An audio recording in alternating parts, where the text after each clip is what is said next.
Hey guys, I want to explain something about the case of Mary Winkler. You know, when I've compared the case of Mary Winkler with the case of Christopher Watts, I've told you how Mary Winkler was the woman who shot and killed her husband while he was sleeping, and how society, including the mainstream media, expressed concern about her safety when they couldn't find her after they discovered her husband's dead body. Now keep in mind, she shot and killed him while he was sleeping, and then she ripped the phone cord out of the wall, and then she took off with the kids and went and spent the day at the beach. I'm not kidding you. She had gotten herself into some major financial trouble, and the bank was on to her.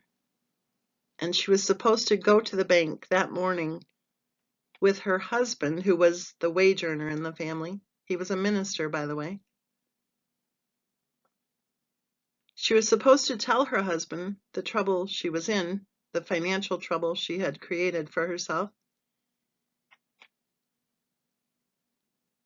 but she didn't tell him. That morning she woke up extra early and she was probably wringing her hands with worry about having to admit the financial, well, I don't know what to call it really. And I'm not sure exactly what her financial mess was, but it sounds like she actually got a P.O. box in order to hide her mail from her husband. And that she kept sending money, or at least not really sending money, but writing checks in order to try to get some quick cash going on, which of course never came. And by the time the bank caught on, she probably could have been in really big trouble at that point. I think the total amount was something like $14,000 or $16,000 that she needed to produce. And of course, she didn't work. So she was supposed to take her husband into the bank that morning and evidently plead with the bank to not file charges against her, maybe to try to get a payment plan going on to keep her from getting in trouble. Well, society was really concerned about her. As I said, the mainstream media was on the air worrying about whether or not she was okay. Unlike the case of Christopher Watts, they weren't calling her a murderer at all. In fact, they promoted story after story of wondering out loud just what on earth must have happened to have made her do such a thing. At her trial, she was able to testify that she didn't like the way her husband treated her in the bedroom. He had this thing for having his wife dress up like some kind of a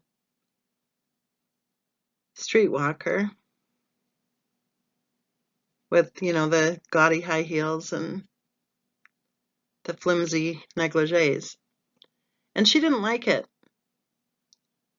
So she testified at her trial how that made her feel. And she said that he wasn't nice to her. There weren't any records of any injuries or emergency room visits or bruises or any abuse at all.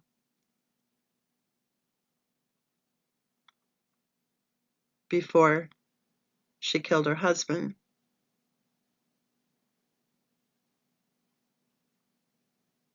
She was sentenced to 210 days in jail. And I think 50 or 60 of those days were able to be spent not in jail, but in getting help to overcome the trauma that she experienced. This is what I want to clarify for you. I've brought this case up before, like I said, in comparing it with the case of Christopher Watts. I'm not saying that Mary Winkler's case was not handled properly.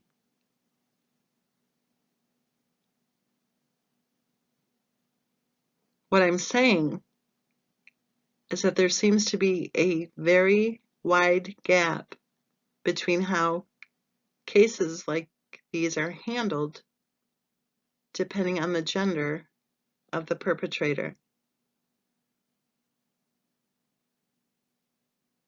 Do you believe that Christopher Watts was probably severely traumatized if what he said was true, that his wife murdered their daughters?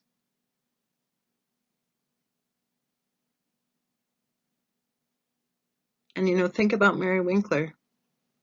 She suffered in silence for many years with how she was being treated in the bedroom. Could it be that Christopher Watts also suffered in silence for many years over how he was treated in his marriage? Why is it that because he's male, that our society and mainstream media seems so quick to convict him?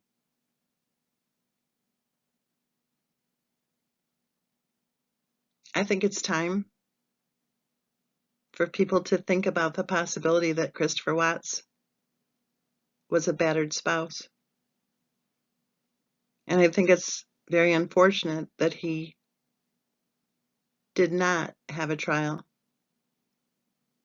because I think the case of Christopher Watts could have taught many husbands and wives about the issue of the battered husband syndrome. If you see yourself in all those videos and comments that we see plastered all over online, videos showing poor little Bella hiding in the pantry with her bag of marshmallows, or poor little Bella saying she was hungry while her mother ate right in front of her and didn't seem to hear a word she said, or poor little Bella saying she was cold while her mother continued to play with her phone. If you see those videos, and if you see yourself in any of those behaviors, or if you see yourself in the way that she treated her husband while he would be carrying laundry back and forth. Actually, he seemed to almost be running at times to complete his household chores. If you see yourself in the way he was treated, how his wife was treating him, if you see yourself, if you see that maybe you're treating your husband the same way, or that maybe you're treating your children the same way, then use the case of Christopher Watts as an opportunity to learn.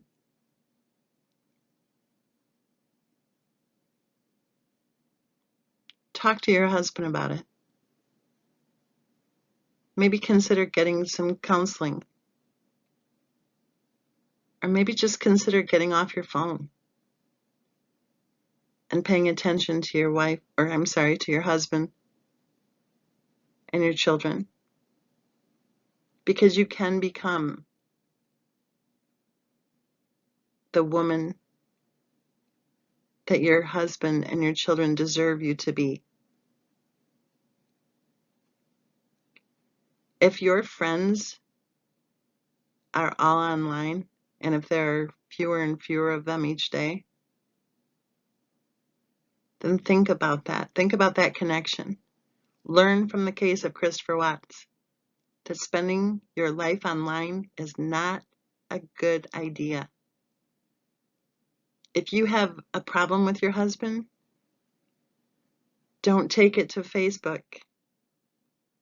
Take it to your husband and talk with him. And together, maybe the two of you can get it figured out. If you're angry with your mother-in-law, don't tell her to F you on Facebook. That's just never good.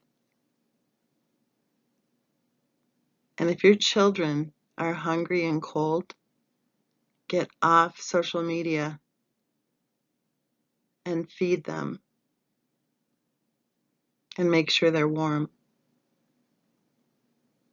If your babies are crying for so long in their crib that they get all covered up with their blankets, don't take a picture and laugh about it.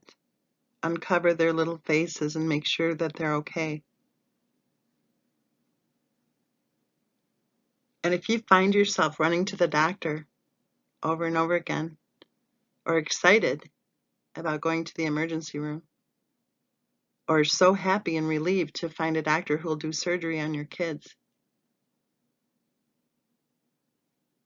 then maybe you do need a counselor, not for your marriage, but for yourself, so that you can be sure that you are not medically abusing your children. If you have friends on social media who are posting disturbing comments and photos, be gutsy enough to speak out. Be gutsy enough to reach out and try to help her. And I don't mean with some stupid comment or some sort of emoji. That is not being a friend. Be a true friend. Get in your car and go spend some time with her. If you have a big time issue about your in-laws and you're trying to blame them for everything that's wrong in your world, take a step back and remember that when you needed someone to watch your children, it was your in-laws and only your in-laws who you seemed to trust.